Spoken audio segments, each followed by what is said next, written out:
আজ West Bengal junior doctors ফ্রন্টের পক্ষ থেকে ধর্মতলায় অনশন মঞ্চে আমাদের যে 7 জন সহযোদ্ধা এবং নর্থ বেঙ্গল মেডিকেল কলেজ ও ডেন্টাল কলেজ সেখানকার যে 2 জন সহযোদ্ধা, মোট 9 জন সহযোদ্ধা যে আমরণ অনশনে বসেছিলেন, তার 130 ঘন্টা অতিক্রান্ত হয়েছে।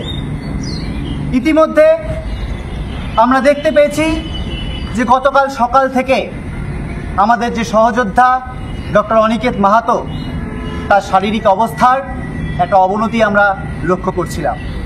যদিও বারবার তার মানসিক দৃঢ়তার কথা আমাদের সহযোদ্ধা ডক্টর অনিকেত মাহাতো বারবার জানিয়েছিলেন, তবু আমাদের স্বাস্থ্য পরীক্ষা জারি ছিল। তার ব্লাড প্রেশার, তার ব্লাড সুগার, তার বিপি, তার ব্লাড প্রেশার, তার সুগার টেস্ট, তার ইউরিন কিটোন বডি বারবার টেস্ট করা হয়। তার বেশ কিছু ব্লাড রিপোর্ট আমরা টেস্ট করতে পাঠাই। তার মধ্যে ছিল ইলেকট্রোলাইটস, তার মধ্যে এলএফটি, তার মধ্যে বিভিন্ন যে মেডিকেল চিকিৎসার যে পরীক্ষাক্রম সেগুলো পাঠানো হয়। এবং সেই গোটাটা আসার পর গতকাল সন্ধ্যাবেলায় ওয়েস্ট বেঙ্গল জুনিয়র ডক্টরস ফ্রন্টের যে মেডিকেল টিম, তার সিদ্ধান্ত অনুযায়ী আমরা বুঝতে পারি যে তাকে এই মুহূর্তে হসপিটালাইজেশন প্রয়োজন। এবং সেই সিদ্ধান্ত অনুযায়ী আমাদের মেডিকেল টিম সেখানেই তার প্রাথমিক চিকিৎসা শুরু করে। তার আইভি ক্যানুলেশন করা হয়। ওখানে দাঁড়িয়ে থাকা অ্যাম্বুলেন্স আমাদেরই জোগাড় করা অ্যাম্বুলেন্স, আমাদেরই অ্যারেঞ্জ করা ambulance, West Bengal junior doctors ফ্রন্টের অ্যারেঞ্জ করা যে অ্যাম্বুলেন্স, সেখানে তাকে ফ্লুইড চালানো হয় এবং তাকে তার ইচ্ছে অনুযায়ী তার যে নিজস্ব কলেজ, তার আলমা ম্যাটার আরজিকর মেডিকেল কলেজের আইসিইউতে ভর্তি করতে হয়। আমরা জানতে চাই যে আজকে আমাদের যে সহযোদ্ধা ডক্টর অনিকেত মাহাতোকে আইসিইউতে ভর্তি হতে হলো, তার দায় কার? এই দায় কে নেবে? আজকে 130 ঘন্টা অতিক্রম হওয়ার পর আমাদের সহযোদ্ধাকে আইসিইউতে ভর্তি হতে হলো, তার যে স্বাস্থ্যের অবনতির দায় আজকে সরকার কেন নেবে না? গত পরশু মুখ্য সচিবের ঘরে যে মিটিং হয়েছিল, আমরা অনেক আশা নিয়ে গিয়েছিলাম যে সেই মিটিং থেকে কিছু রিটেন ডিরেক্টিভ আমরা পাবো এবং আমাদের যে 10 দফা দাবি, সেই দাবির অধিকাংশ আমাদের মেনে নেওয়া হবে। কেননা সেই রকম আশ্বাস কিন্তু সেই মিটিংয়েও দেওয়া হয়েছিল যে এই দাবি প্রতি তাদের মৌখিক সম্মতি রয়েছে, কিন্তু কোনো ডিরেক্টিভ আমরা পাইনি। সেই জায়গা থেকে আজকে সরকারের অপদার্থতার জন্য আমাদের সহযোদ্ধাকে আইসিইউতে ভর্তি হতে হলো। আমরা জানাতে চাই আজকে এক সহযোদ্ধাকে আইসিইউতে ভর্তি হতে হয়েছে। আমাদের আর কতজন সহযোদ্ধাকে হসপিটালাইজ হতে হবে, কতজন সহযোদ্ধাকে আইসিইউ অবধি যেতে হবে যাতে এই অমানবিক সরকারের টনক নড়ে? আমরা স্পষ্ট জানিয়ে দিতে চাই, ঠিক যেমন আজকে আইসিইউতে ভর্তি হওয়ার আগে অবধি, অ্যাম্বুলেন্সে যেতে যেতে অবধি আমাদের সহযোদ্ধা জানিয়েছেন তার মানসিক দৃঢ়তা এখনো অটুট এবং তিনি চান যে এই 10 দফা দাবি অবিলম্বে সরকার মেনে নিক। ঠিক তেমনি পাশাপাশি বাকি যে সহযোদ্ধারা অনশন মঞ্চে রয়েছেন, তাদের মানসিক জোরও এখনো অটুট। তাদের শেষ বিন্দু পর্যন্ত তারা কিন্তু এই দাবিতে তারা অনড়। এবং সেই জায়গা থেকে আমরা বলতে চাই যে লড়াই নিজেদের জীবন বাজি রেখে যে লড়াই তারা করছেন, আমরা বারবার বলছি এই যে জীবন বাজি রেখে লড়াই তখনই মানুষ করে যখন আর কোনো পথ খোলা থাকে না। এই অমানবিক সরকার এই পথ বেছে নিতে কিন্তু বাধ্য করেছে তাদের। এর দায় কিন্তু সরকারকে নিতে হবে এবং আমরা অবিলম্বে চাই এই দায় মেনে নিয়ে সরকার অবিলম্বে আমাদের দাবি মেনে নিক। আমরা দেখেছি আমাদের পাশে দাঁড়িয়ে আমাদের সিনিয়র ডাক্তারদের বিভিন্ন সংগঠন গোটা দেশের দিল্লি থেকে শুরু করে প্রত্যেকটি জায়গার, সেটা তেলেঙ্গানা হোক, সেটা মুম্বাই হোক, প্রত্যেকটি জায়গার যে আরডিএগুলো হোক, তারা আমাদের পাশে দাঁড়ানোর বার্তা দিয়েছেন, আমাদের এই অনশনরত সহযোদ্ধাদের পাশে থাকার বার্তা দিয়েছেন।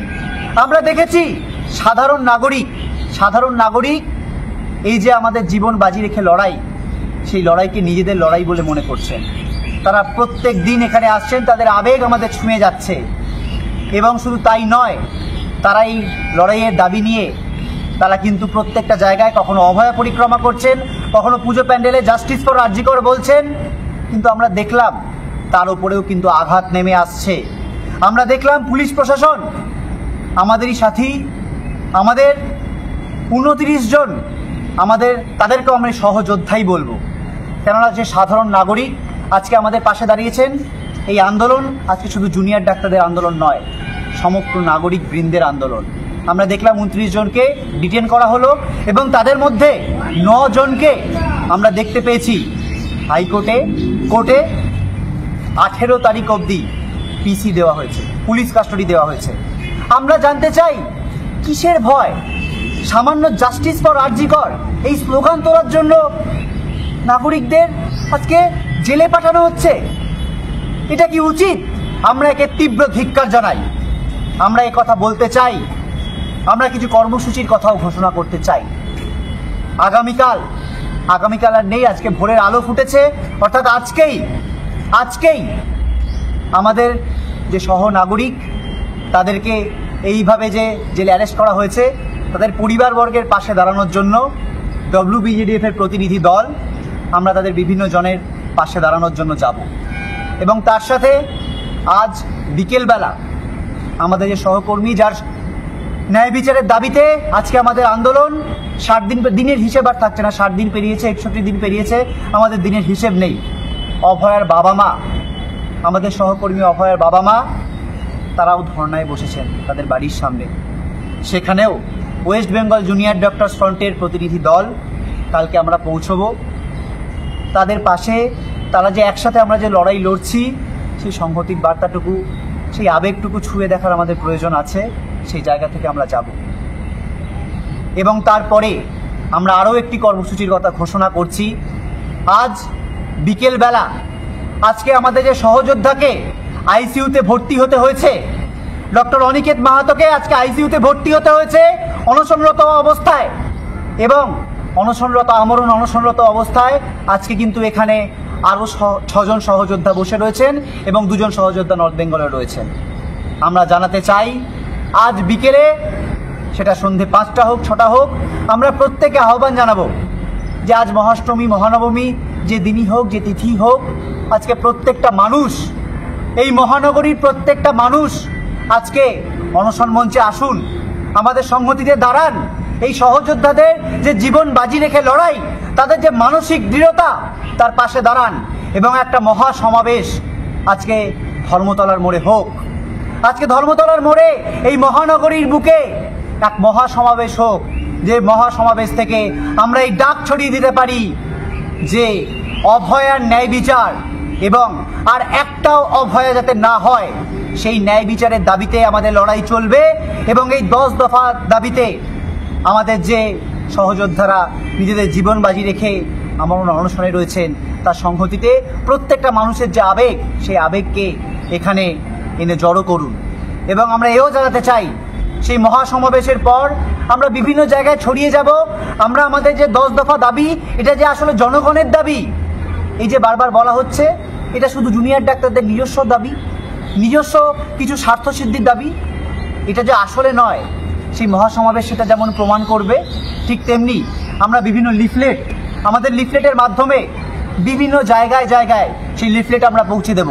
সেই মহাসমাবেশে যে মানুষরা আসবেন তাদের কাছে আমরা সেই লিফলেট দেব এবং আমরা তাদের কাছে আবেদন জানাবো, সেই লিফলেট, আমাদের সেই বক্তব্য, আমাদের বক্তব্য এবং তাদের বক্তব্য যে একই বক্তব্য, আমরা যে একই পক্ষ, অভয়া পক্ষ, সেই অভয়া পক্ষের 10 দফা দাবি প্রত্যেকটা কোণে, কলকাতার প্রত্যেকটা কোণে শুধু নয়, পশ্চিমবঙ্গের প্রত্যেকটা কোণে, ভারতের প্রত্যেকটা কোণে যাতে ছড়িয়ে দিতে পারেন, সেই লিফলেট নিয়ে আমরা প্রত্যেকটা জায়গায় পৌঁছে যাব।